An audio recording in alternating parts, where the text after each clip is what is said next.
So it's time now to start building the main towers, and we're going to spend the time in this video just looking at how we can use the plan and the elevation to generate that geometry. Now, this is a good point in time to stop and to think about how you want to model this, because there are a few different methods and certain people prefer to do things differently. So one option is that you could start with the elevation and you could draw this entire outline and model and extrude that sideways using this curve. But we do need to remember, if we turn on the plan and we turn off what we've modeled so far, that the building will also taper towards the top.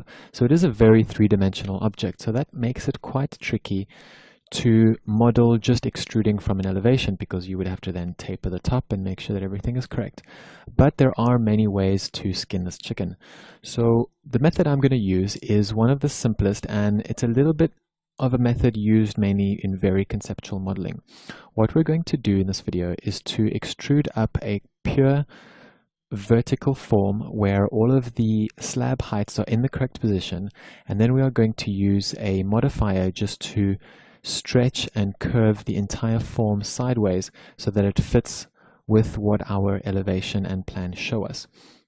The reason why I want to do that is I want to keep a flexibility in my model where I have in my history on the side here the original pure form from which that building is derived, just in case the client comes to us and says, oh look, we've run out of budget, we now need to make the building perfectly vertical and we want you to remodel the whole thing, and then you have to go back and restart the whole process. So instead, if you have that pure geometry, you always have something to fall back on in case the client takes a step back in his decisions. So that is something that I think has a lot of power to it, so we will use that method as we build this. So to get started, let's go into our plan, and we're going to start by building a box. And using the snap tool, we will first of all create a layer before we start that process. We're going to call this layer 03, since we're now going higher up in the building, and we're going to call this tower facade. It would help if I spelt it correctly, and we're going to start modeling on that. So the box, we use the snap tool, and we can just extrude it to a random height, since we're going to adjust that later. And we can immediately convert this to an editable poly and select these edges on the right, or at least the vertices. Now in our front view, we can first pull this up to the height that it's meant to be at. Right now we're doing things very roughly. We're going to adjust them slightly better in the next step. So I've got this going, and I just want to cover the main building. So what I want to do now is I want to have a look at the actual heights that things should be at. For example, the top of this level here should be around 176.75. So when I select those vertices there, I uncheck that, and I want to type in 176.75. Then that's going to drop down to that height, and I know that the height here is 22.5. So I'm going to do the same thing here, 22.5. Next, I'm going to set out the main heights. I'm just going to select that there. So I'm going to create connect, press W to make sure you're in the move command.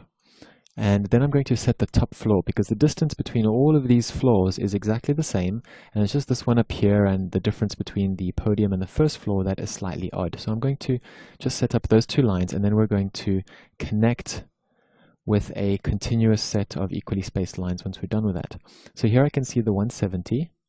So in the Z axis, I'm going to manually select 170. I'm going to repeat that same process and now do 30.5. Hope you can see that. That's 30.5 there. So that is the height that we're going to put this line to.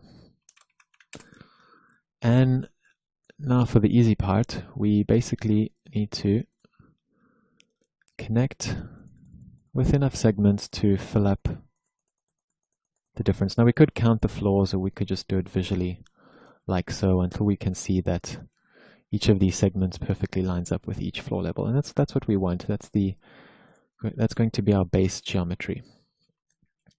So now what we have is, in elevation at least, we have the tower that covers the full outer volume. And this is how the developer or the architect or the client could have designed the building from the beginning. They could have just done one big block, but they've decided to shape it. So what we're going to do now is we're going to leave this editable poly as is, and we're going to add modifiers on top of it. So the one I'm going to use is this one, the 3x3x3 box. And I'm going to test out if this gives me enough control using just these 3x3s. If I need more, I can delete it and try again. So what I'm going to do is I'm going to pull in these lines here. And I'm going to just start pushing this envelope to try and get the closest possible envelope to match.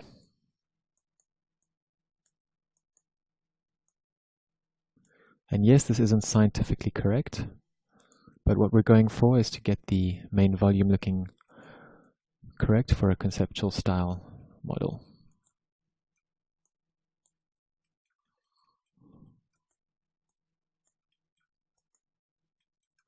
So once we have the elevation right, we just have a look, that's what we've done. Basically shaped the entire thing. We can go into the top view, and we can do the same thing here where we need to taper the building inwards.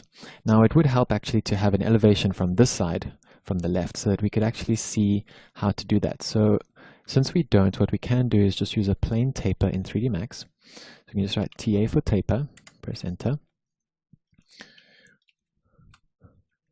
And in 3D we can start to edit that, but you'll see that it's tapering in all directions.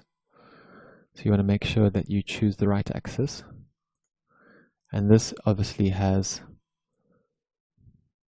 some playing around, and see that that's basically the effect that we want to have. So we look in plan view and we will see how much taper we need to get that desired effect.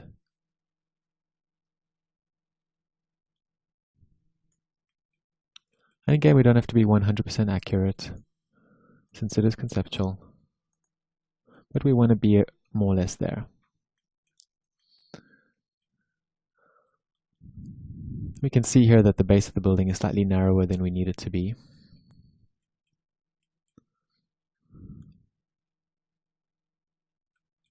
So you can go and play around with the taper settings until you get the exact model to be exactly how you want it to. Let's say that we're just going to kind of trick things here by very manually and crudely stretching it vertically.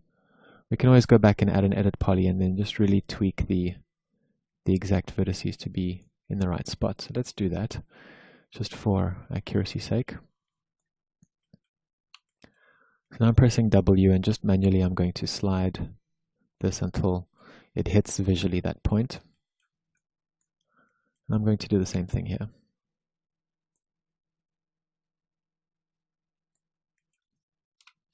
Now instead of using that taper command, we could have also just used our 3x3 box, which may have been what I did in the original model. Since the taper was the reason for the bottom displacing slightly, so we can also look at limiting the effect by sliding that slightly higher. There's several things that you can do to just configure that correctly, so you can see how you want to do that. Right, so the last thing I want to show you, we can actually do, just before we finish off, we can do this box here, which is a simple one. And I'm going to use exactly the same process as the last time, using my snap command, snap onto there, lift it up, and in perspective do that. Now the front view, convert to editable poly.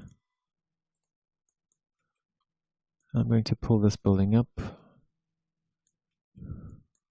And we know that the bottom is 22.5, so we just do the same thing, 22.5.